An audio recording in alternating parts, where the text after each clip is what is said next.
Hello, marhaba. Thank you for joining us with the podcast by Chalhoub Group. My name is Lynn Al Khatib. I'm the Group Head of Communications, and I'm very happy today to continue the conversation about skincare. Often when we talk about beauty in the region or globally, we talk about fragrance, makeup, and skincare.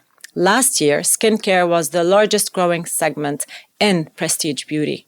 Now, it's still growing with special focus on e-commerce growth. Simply because consumers now are different. They also want digitalization of beauty, which is a concept that we will tap into today in the podcast. They're also looking for sustainability. They're looking for science-backed products. A lot of things are shaping the trends on skincare in the Middle East region. And I have the pleasure to host my colleagues who are leading the business of skincare in the beauty division at Chalhoub Group. Victoire Pozzo, Head of Marketing at Faces, and Zaher ElDassouky, General Manager in the Beauty Division. Welcome. Thank you for coming and joining us. Thank you. Lynn. Amazing. So Zaher, our introduction started with skincare, how it's growing and the trends. It's very interesting how it's shifting from maybe millennials to Gen Zs today. Can you tell us a little bit more about the state of prestige skincare in the region? Well, thank you, Lynn, for hosting us. I think we've seen COVID has changed a lot. So post-COVID, we've seen that the skincare category has increased quite a lot. The wellness aspect of things, and people were looking for something that, wellness at the core of what they want. And this is where we started seeing skincare growing at, very fast pace. Today, skincare represents almost 12% of the market. And it's, as you said, the fastest growing last year and still one of the fastest growing category this year. You see us answering quite a lot of the answers of the requests of the consumers, their request for more products of wellness. And as Chalhoub Group, we own almost 50 to 60% of the skincare category. And this is why we have this responsibility, if you want, to give consumers back what they are looking for. Very interesting, Zaher, when you say 12% skincare, that's out of a $1.7 billion market of prestige beauty in the Middle East region. And Gen Zs and consumers, everyone talks about them. But what's interesting is the notion of well-being in skincare, not just your diet, your exercise, which is the physical well-being that everyone is used to, but now an additional element, which is skincare. And then there's edible beauty as well. So does that fall within the range of skincare that you're exploring? Definitely. I think, as we said, as Chalhoub, we have a responsibility to really build skincare. And, if you look at skincare out in the rest of the world, it contributes to almost 23 to 25% of the whole beauty. So we have a lot to do. And our responsibility isn't only in terms of products, which, by the way, we have a lot of product that we are sourcing through our beauty innovation team that is working on sourcing brands every day so that they can answer the requirements of the consumers. But we're also building on education, because today you might get all the product that you want, but if the consumers are not well educated when it comes to the products, then the usage will not get the end result. That's not only the consumers, but also, our frontliners, people who are in the shop that are trying to deliver that experience to the consumers as well. They need to be educated. And at Chalhoub, we took the reverse pyramid. So we start with the team, and then we go to the management. So everybody has to be educated about skincare so that we can deliver that responsibility that we have versus our consumers. And again, as we said, with the notion of education, we have engaged on the priority of skincare in the region, and we've had the Skincare Nation as a project that we have had, and I think Victoire could tell us a little bit more about it. Yeah. No, I think it's interesting you mentioned products that we're bringing. There are really a lot of science-backed brands and products that are coming here.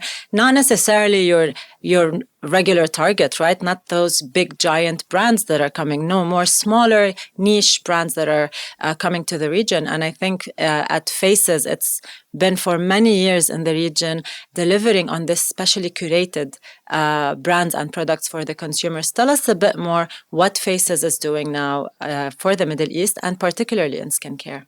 Thank you, Lynn. So basically, we have 3 points of development. I think the first one is obviously the assortment, and brand creation has been key.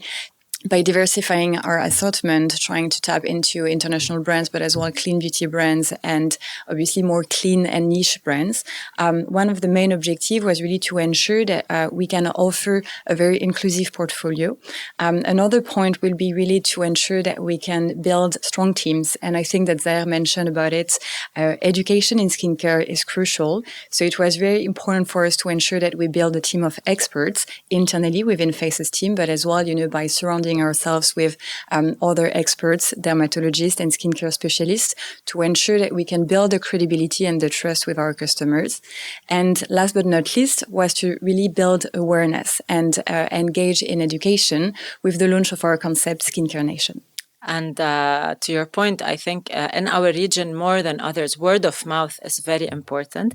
But when it comes to products as well, doctors' consultations and doctors' recommendations are among the top when people choose their skincare routines and products that they use.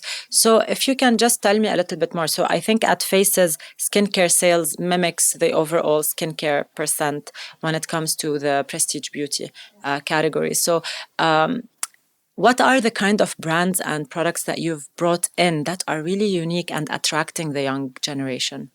So today we're trying to create new brands that will be launched across the whole market, both in UAE and KSA. Pharmaceutical brands such as Rock, but as well Patika that we have recently introduced. We're as well, trying to tap into our e-com to ensure that we can offer omnichannel experiences to our customers. And we've recently launched Detox Market that will be as well one of the key pioneers to help us in growing the category in the next years. And yeah, that's it.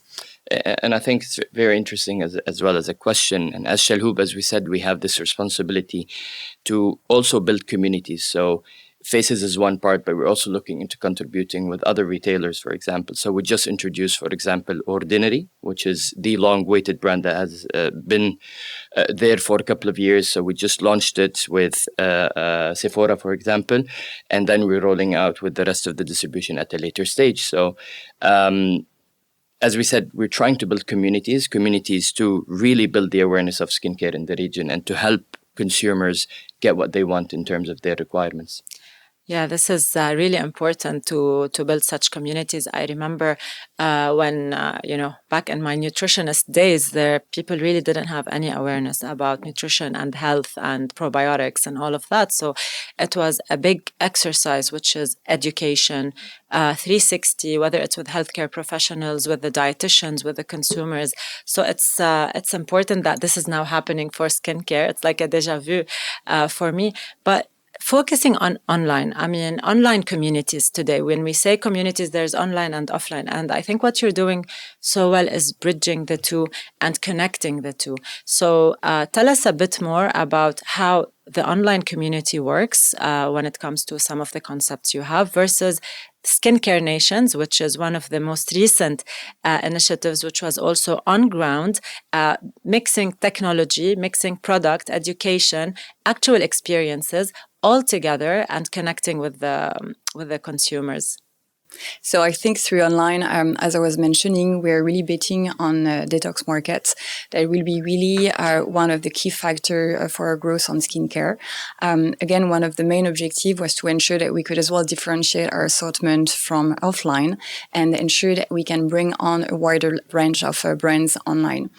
Then when it comes to experiences and services, we're really trying to offer omni-channel and hybrid experiences across both platforms. And I think that Skincare Nation has been a good example because not only we're bringing our experts and our dermatologists to our customers, but as well we are trying, to develop and create a lot of content through the community that we have built to ensure that we can again, feed our customers when it comes to what is skincare, how to use skincare, better understanding, what are your skin type, what is your skin type and what are your needs. And I think that one of the key success of our Skincare Nation concept was really to ensure that we can, somehow democratize skincare so that skincare can be seen as a less intimidating category, but as well as a less boring category. Because it's true that we really wanted to with that project, ensure that we could target, a very large broad of customers that will be from all generations. And I think that this is what we really managed to achieve with that project, that enable us to recruit more than 2,000 customers with the pop-up itself. And we're seeing as well now, a very strong synergy with online that now as well is growing drastically when it comes to skincare as a category. Yes, and online, of course, because it makes reuse easier. So I know, like, when my product finishes, automatically it gets replenished in my basket. I know there's consistency, because often with this, when when a product is empty, it's a simple, experience that we usually have.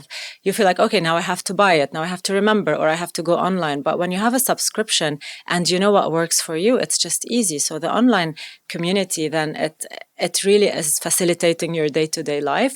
But sometimes on ground is when you connect with the experts, the skincare experts, you have a full assessment. I know my assessment was very scary, but working on it. But it was very interesting, the details of these technologies, and it's simple machine. It's not really it's not invasive. People will really know the health of their skin and do that. So Skincare Nation, it's started in UAE, in Dubai. What are the plans for it, and what do you see its ambition? So the main objective is really to build a category on the long term. So we indeed started in Jan in the UAE, and then we're going to expand this project across the region, with Saudi being our biggest market and the main priority. So UAE was a POC, and the overall results were really outstanding. And we've started, first of all, to expand the project within our network in faces, doors in UAE. So we have now Skincare Nation launched in Mall of the Emirates, in Yas Mall, but as well in Dubai Hills, and we're planning by May to extend and roll out in Saudi. We will start as well, with a big pop-up to ensure that we can continue in building the momentum, building awareness and raising education, and then we will roll out as well the distribution within our stores. And additionally to that, we have already Skincare Nation live on our e-com platforms for the UAE, and we'll be as well rolling it out for Saudi markets. Well, good luck. That's really great. What is unique also within Skincare Nation is the different brands that would like to come on board, right? So Zaher, maybe if we step back a little bit again, look at the big picture. If there are brands that are listening to us, or businesses or small businesses that are interested in the Middle East market, but certainly need to lean on an expert partner for them, what do you advise them? How do they get, whether it's online or within Skincare Nation or within different operational models that we have? Interesting question. The beauty of Skincare Nation, for example, is that we've had 16 brands from different aspects of positioning sitting next to each other. Because the objective of Skincare Nation is not to promote a brand, is to basically answer the consumer's main request and main challenge when it comes to skincare. So today, every brand that think that they have what it takes to answer a certain concern and a challenge, they're welcome. There's faces who we can host them in our beauty section, and there's Skincare Nation that they could be along with us. One point that I'd like to mention about Skincare Nation is the pop-up is only the start of the journey. The journey is going to continue through building that CRM approach with the consumers, because as you said, knowing your skin, you'll be able to replenish it at any time if you know what your challenge is and if you manage to build the routine. So the way we're trying to increase the penetration of skincare in the region is to build that routine, because there's a very interesting data that we've had. A local consumer has 2 products within their regime of the day. An international consumer have more than 14 products of their routine of skincare per day. So there's quite a lot of discrepancy, and this is where we invite all the brands that would want to help us build this community to answer this challenge to the consumers, to really be part and to reach out to our beauty innovation team, because we're here not to do it on our own, but we're here to do it with the brands from everywhere. I love that. And it's really not about just the number of products. It's really about the benefit that your skin will get out of this 14-step or products or 10 steps every day. And I remember, and I always put back examples. I think I'm your target consumer in general for skincare. I always give myself as an example because in my 20s, I really wanted to start skincare very early. So like in my early 20s, my grandma was someone who put all kinds of salads and fruits on her face, and she had beautiful skin. She still has. And then when I went to buy skincare products, they're like, no, you're still too young. It's not for you.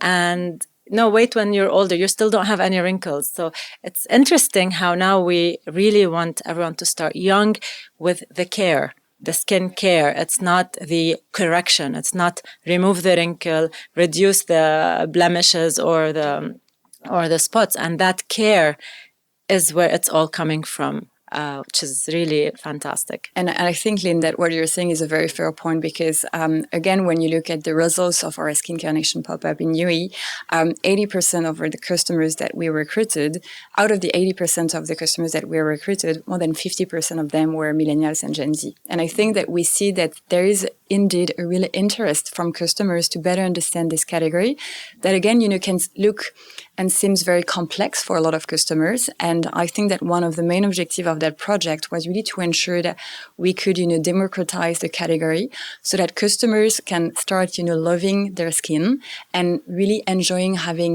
this skincare routine and building this skincare routine that would be personalized for them.